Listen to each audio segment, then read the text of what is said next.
You are listening to the Mike Riley Now podcast on the Young Angels of America Network.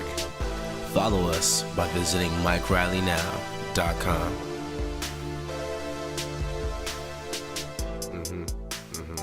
That's right. All right, y'all. Welcome back to the Mike Riley Now podcast on the Young Angels of America Network. Soon, I know I say this every week, but very soon, coming soon, we'll be live, and we'll be also doing this on Facebook Live and on Periscope and stuff like that, so that way you can see all the crap that we're laughing at off air, because there's a lot. Yeah, me, Cam, and Charlie, we get mad silly in my here. Face, so I still Exactly. Anonymous person.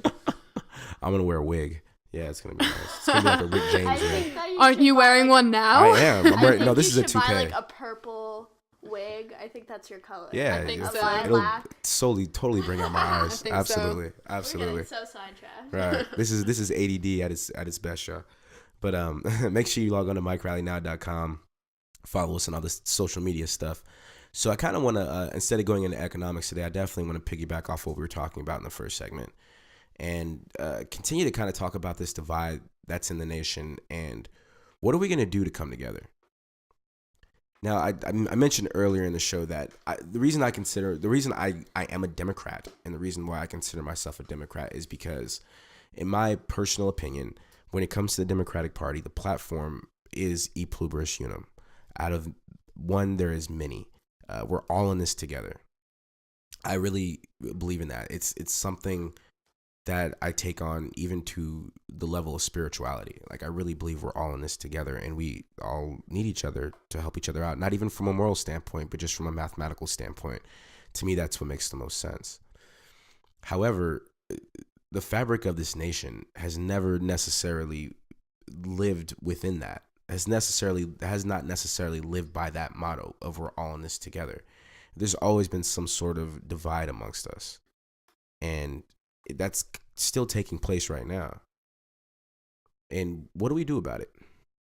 What's going to be the thing? I mean, we can't, there's no splitting off and making different countries here. There's no, we accept the outcome of the election, and we have our disagreements, and that's fine. As much as we try not to accept it. Right. Close your eyes and pretend it didn't happen. Yeah. Exactly. And we have our disagreements as Democrats and Republicans and whatever else you may be out there. But are we really a United States? No. I mean, we're not, as I talked about this earlier during our break, we're not one nation under God. We're one nation divided by a common goal, and that is to rule the government how we see fit. Right. And unfortunately, how one side sees ruling the government fit, the other side might see as tyrannical, or the other side might see as completely unhinged or just morally it's the wrong. Pointing fingers game. Yes. Right. Absolutely. He said this, so I'm going to say this back, and this makes this acceptable because this happened. It's like, he hurt me, but I overreacted. Yeah. We're fighting like bickering siblings, and we need to grow up as a country. It's been over 200 years now. I think it's time. But how do you do that? I mean, how do you grow up? I don't know how to. And don't get me wrong, I don't offend my conservative friends whatsoever. I mean, it doesn't get to the point where we're like throwing fists or anything like that. But it always ends with a beer and a laugh, which is good. Or everyone goes to their separate corners. But everybody goes to their separate corners. Yeah, I'm gonna play with my friends over breath. here, right? And you play with your friends over there, type of thing. But I don't really know how to effectively talk my viewpoints to conservatives or to anybody else, even liberals, because there's a lot of liberals out there who are got under my skin too. Like a lot of the ones who are out there protesting right now, a lot of them didn't vote. We talked about this last week. Some of them didn't vote for Hillary Clinton, and some of them didn't vote at all. Like we said last week, it's like, if you didn't vote and you didn't try and change something, you don't have a right to complain. But they do have a right to complain, and they do. I mean, they do, but it's like, in my own mind, they shouldn't have a right to complain. Yeah, it's just like they didn't try and change things at all, and it's incredibly irritating, because then they go out and they're like, oh, look at these awful people, like they're trying to send the United States into like a burning flame of cinders or whatever, and it's just like, I don't know. It's incredibly irritating. It that, is. Like, they don't look at it from any other viewpoints. It's just like. So, Cameron, what you just said right now, they don't see it because everything's perspective, right? Yeah. So if they don't look at it from that particular viewpoint, what do we do to change that? And that's the question I'm asking. That's like the $1 million question right there. It really is. Which I think nobody really knows. Because how do we come together as a nation? I'll tell you what. You can't legislate morality, right? That's an old saying.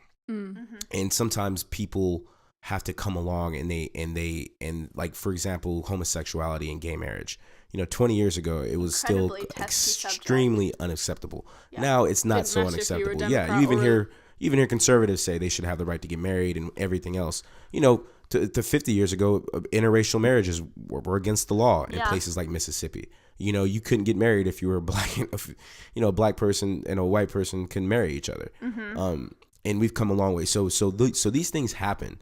The change comes along, but what ushers in that change? What gives people that sense of understanding? And that goes on both sides, not just for conservatives, but that goes for liberals too. So what do we do to come together as a nation? Where's the common ground that we can find amongst our division? And it's hard to do. It's a difficult thing to do. From an economic standpoint, for me, at least that's the hardest part, because when I argue with my conservative friends about economics, they just simply, their reply is, well, certain things people have to just get on their own, like healthcare. I don't personally understand that. I don't understand why healthcare should be a privilege and not a right, why some people should get healthcare and others shouldn't. And usually the conservative fight back to that is, well, I don't want to pay for it. Why should I have to pay taxes, and why should my money have to go to somebody who's too lazy to get up and do it on their own, or who doesn't want to make smart health decisions? If a person who smokes all the time or eats really bad or something along those lines, why should I have to pay for him to get health care? I take care of myself.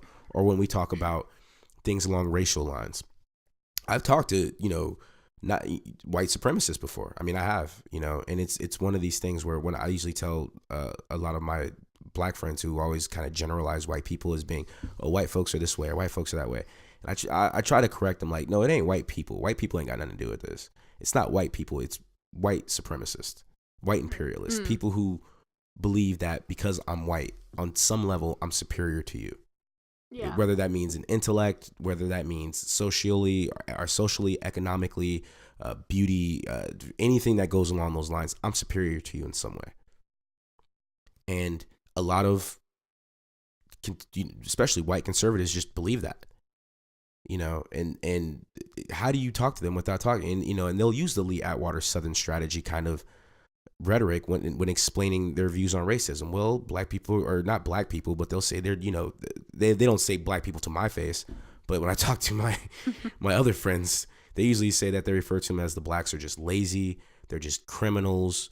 They're naturally just kind of ghetto or dumb or poor. They demonize poor people. So, and they try to use that as a logistical argument. Which it's not. Like, I just am. A lot of my problem with.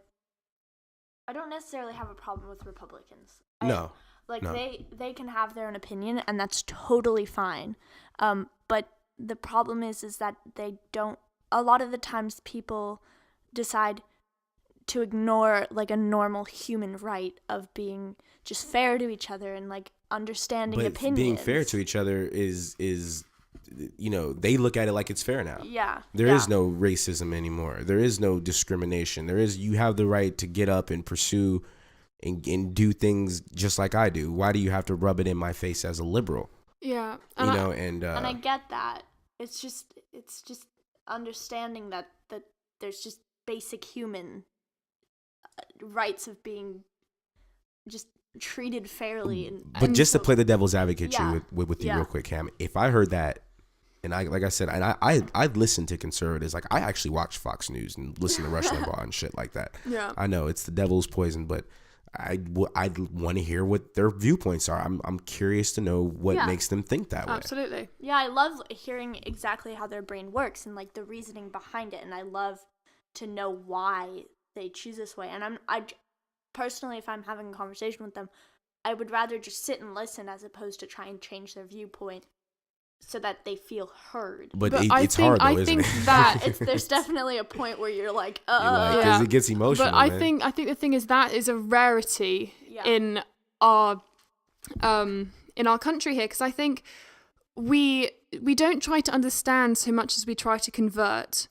And that That's goes to the true. point where Absolutely. everything that we're saying will fall onto deaf ears, because what you're doing is not trying to take in what the other person is saying. You're trying to think, what's my rebuttal? What am I going to say against that? What am I going to do to defend my beliefs? And it comes on both sides. And I think very true. that we will never be able to come to a compromise if we can't listen, and if we can't get aside our own pride and our own arrogance at our own correctness, and try to see the side's perspective rather than just think about what you're going to say next.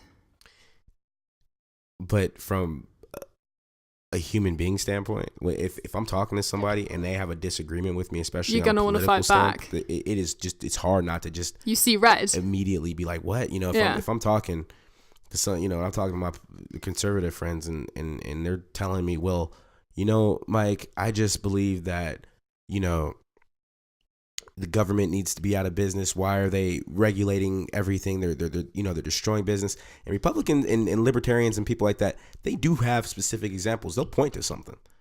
They'll give you something that'll shift the entire game. They'll point to a specific example. Like, they'll say something along the lines of, especially, I love it when it comes to crime and when it comes to like those statistics. They'll say stuff like, well, black people commit the most crime. They're the ones who kill each other the most. They're the ones who sell the most drugs. And they'll throw that stuff out there, and it's just like, okay. They're the ones that are caught because they're actively looked for, because our government actively looks for that. Right. There's a whole different pedigree to that, certainly. But at the same time, when they throw those statistics out there, and when they throw stuff like that there, it's hard not to get back into the heated conversation and want to say something like, you're racist, you're a xenophobe, you're a homophobe, you're something along those lines, and it shuts them down immediately. And that's not us coming together. That's not, we're all in this together. That becomes, us against them. And that's not, there's no way in hell we're going to have a United States of America if that's the way it continues to be. And I really don't know how else to address it other than, I'm a person where, like I said, I'm a liberal. Yeah, I'm a Democrat, but I like to call a spade a spade. I'm going to call things for what it is. And I'd like to think I do that from a rational standpoint. But, that's why I have this podcast, because if I'm not, you're more than welcome to, go on MikeRileyNow.com and drop me an email and tell me I'm full of shit. I would love to hear it. But at the same time, I really try to give it to people from a very rational standpoint. And that's hard to do sometimes from the other side because of their idea of rationale. Like I said, everything's perspective here. So coming together as a nation is a difficult conversation that we're going to have to try to have at some point. And we're trying. I mean, you see tons of Democrats coming out, Bernie Sanders and Elizabeth Warren and, Barney Frank and Keith Ellison. They're all coming out and saying, we'll work with you, Donald Trump, if you got the right plan, which kind of scares me because he's kind of taking some Democratic policies, right? He's going to have this $1 trillion infrastructure investment, which he's going to sell he's going to do this private public thing where he's going to take all of our infrastructure projects and sell them off either as treasury bonds or sell them off as something else and give tax credits to big corporations who invest in our infrastructure. And they're going to make money off the toll roads and all kinds of stuff like that. Mm-hmm. But it'll give some people some jobs and Democrats might go along with it and blah, blah, blah, blah, blah, blah, which is whatever. I mean, there's been so many people out there who are saying the way to defeat Donald Trump is the same way they try to defeat Barack Obama, which is by obstructing everything he does. There's the caucus room conspiracy, where Republicans just said no to everything, including Barack Obama's infrastructure spending bill, where he wanted to invest $1 trillion in infrastructure, and they said no. Now they're going to be like, sure, Donald Trump, anything. But we'll have a way to kind of call them out on it if they say yes. Oh, but that's the thing. We tried to call the Republicans out on it, and it got no media coverage. Yeah. Nothing happened. No, we tried to call bloody murder on the obstruction, and nobody gave a damn. Nobody cared. Mm-hmm. It's something that goes over everybody's heads. But anyway. Back to what I was back to our unity speech here. Yeah. I don't know. I don't really know the answer to this question as far as not necessarily how do we get people to our side, because that's not what I'm trying to do. No, it's unifying. It's finding a middle. It's finding a middle ground.